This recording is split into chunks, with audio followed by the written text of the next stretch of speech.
చేవెళ్లలో accident జరగడానికి main కారణం మర్రి చెట్టు. మర్రి చెట్టు తీసేద్దామంటే పర్యావరణాన్ని కాపాడేటోళ్ళు ఆ మర్రి చెట్టు తీయొద్దు, ఖచ్చితంగా ఆడనే ఉండాలని చెప్పడం వల్లనే ఈరోజు యాక్సిడెంట్ జరిగింది. లేకపోతే జరగకపోయేదని కొంతమంది మాట్లాడుతున్నారు. అది ఎంతవరకు నిజమో, అసలు దాని వెనకాల ఏం కతుందో ఇప్పుడు మనతో మాట్లాడడానికి రుచిత్ ఉన్నారు. వీళ్ళు క్లైమేట్ ఫ్రెండ్ హైదరాబాద్ నుండి వాళ్ళు పర్యావరణం గురించి పోరాటం చేసేటోళ్ళు. ఒకసారి రుచిత్ని అడిగి తెలుసుకుందాం. అసలు దీన్ని ఎట్లా చూడొచ్చు? సో, ముందు తెలంగాణ వ్యాప్తంగా పర్యావరణానికి సంబంధించి గత 2 సంవత్సరాల నుంచి చాలా బీభత్సంగా ఉద్యమాలు జరుగుతున్నాయి కాబట్టి, దాన్ని అడ్డుకోవడం కోసము ఇప్పుడున్న రాజకీయ నాయకులందరూ ఒక ప్రొపగండాని జేయడానికి ప్రయత్నిస్తున్నారు. కాబట్టి నేను అందరికీ ఒక విషయం జెప్పాలని అనుకుంటున్నా. పర్యావరణవేత్తలు ఎవరైతే చేవెళ్ళలో గానివ్వండి, లేకపోతే వేరే చోట్లలో భారతదేశ వ్యాప్తంగా ఎక్కడ రోడ్డు వైడనింగ్‌లు జరిగినా, లేకపోతే ఎక్కడ నేషనల్ హైవేస్‌కి సంబంధించి డెవలప్‌మెంట్‌లు జరిగినా, దానికి విరుద్ధం గాదు. ఎప్పుడైనా ఒక రోడ్‌ని బిల్డ్ చేసేటప్పుడు ఈఐఏ అనేది ఉంటది. ఎన్వైర్న్‌మెంట్ ఇంపాక్ట్ అసెస్‌మెంట్ అని ఉంటది. ఆ ఎన్వైర్న్‌మెంట్ ఇంపాక్ట్ అసెస్‌మెంట్ బేసిస్ మీద ఎంత పర్యావరణం డ్యామేజ్ అయితుంది, ఆ లాస్‌ని ఎంత తక్కువ చేయొచ్చు అనే అనే డిజైన్ ప్లానే ఈఐఏ అనేది. సో, దాని బేసిస్ మీద ఎప్పుడైనా గవర్నమెంట్ పనిచేయాలని మేము రిక్వెస్ట్ చేసేది. పర్యావరణవేత్తలందరూ రిక్వెస్ట్ చేసేది కూడా అదే. లెస్ ఎన్వైర్న్‌మెంటల్ ఇంపాక్ట్ అయ్యే ప్రాజెక్ట్‌లే తీసుకోవాలనేది మా డిమాండ్. కానీ మేమెప్పుడు ఏంటి అసలు మొత్తానికే మొత్తము రోడ్లే రావద్దు, లేకపోతే మొత్తానికే మొత్తము హైవేలే రావద్దని ఎప్పుడూ అనలేదు.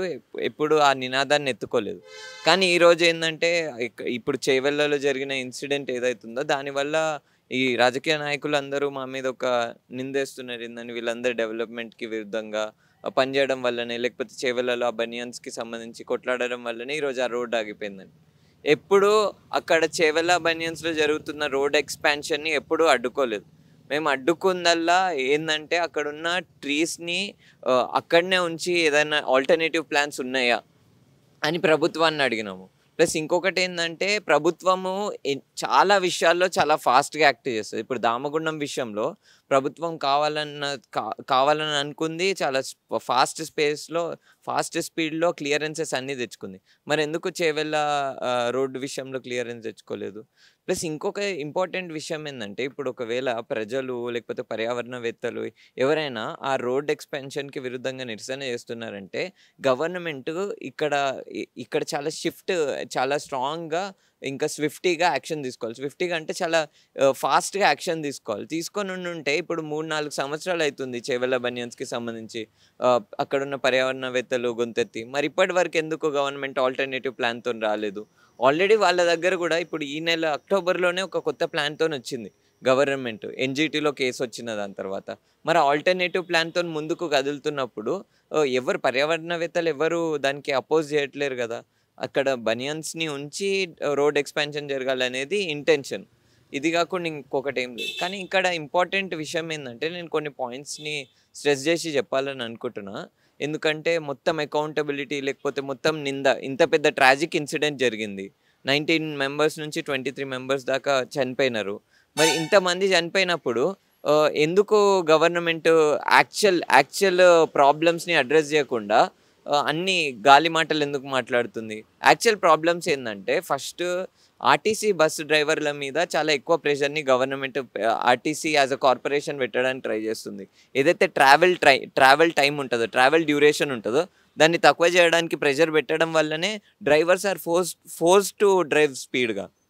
డ్రైవర్స్ అందరూ స్పీడ్‌గా డ్రైవ్ జేయడానికి కారణం ఏంది? ఆర్టీసీ డ్రైవర్స్ అందరూ వాళ్ళు ఆల్రెడీ నిరసనలు జేస్తున్నారు. వాళ్ళకి సాలరీస్ చక్కగా రావట్లేవు. ఇవన్నీ విషయాల మీద. ఇంకొకటేందంటే వాళ్ళ డ్యూరేషన్‌ని తక్కువ జేయాలి. ట్రావెల్ టైమ్ తక్కువ జేయాలని జెప్పేసి గవర్నమెంటే ఇన్‌స్టిట్యూషనల్‌గా పుష్ జేయడం వల్లనే ఈరోజు ఒక రకమైన ప్రెషర్ డ్రైవర్స్ మీద క్రియేట్ అయితుంది. సెకండ్ విషయం ఏందంటే ఇప్పుడు ఏదైతే లారీ గుద్దిందో అదేదైతే టిప్పర్ ఉందో దాని లిమిట్ ఎంత? దాని లిమిట్ 20 టన్స్ అని చెప్తున్నారు ఎక్స్‌పర్ట్స్. దాని లిమిట్ 20 టన్స్ అయినప్పుడు 60 టన్స్ ఆఫ్ కంకర్ ఎట్లొచ్చింది దాంట్లోకి? 60 tons of 60 tons of heavy వెయిట్‌ని అది గనక క్యారీ చేస్తే మరి దాన్ని వయలేట్ చేసి దాన్ని రెగ్యులేట్ చేయాల్సిన డిపార్ట్‌మెంట్‌లు ఏం చేస్తున్నాయి? లేకపోతే మిగతా సిబ్బంది ఎవరైతే వాటిని చూసుకోవాలో వాళ్ళేం చేస్తున్నారు? ఇవి 2 ఒక ఎత్తైతే మూడో విషయం ఏందంటే ఇప్పటి వరకు ఇంతమంది లోకల్ లీడర్లు ఉన్నారు కదా! కొండా విశ్వేశ్వర్ రెడ్డి గాని, లేకపోతే అక్కడున్న లోకల్‌గా ఉన్న రామ్మోహన్ రెడ్డి గాని, లేకపోతే చేవెళ్ళ ఎమ్మెల్యే గాని వీళ్ళు ఇంత పెద్ద పెద్ద లీడర్లు ఉన్నారు కదా! మరి ఇప్పటి వరకు అక్కడనే అదే రూట్లో రేవంత్ రెడ్డి కూడా ప్రయాణం చేయాలి కదా కొడంగల్కి పోవాలంటే. మరి వీళ్ళందరూ ఇన్ని రోజుల నుంచి అదే రూట్లో ప్రయాణం చేస్తున్నారు. ఇవన్నీ ఇన్ని రోజుల నుంచి మేము చేవెళ్ళలో రోడ్డు తేవడానికి ప్రయత్నిస్తున్నాం అని అంటున్న వాళ్ళు అసలు యాక్సిడెంట్‌కి కారణం ఏంది? యాక్సిడెంట్‌కి కారణం అక్కడున్న పాట్ హోల్.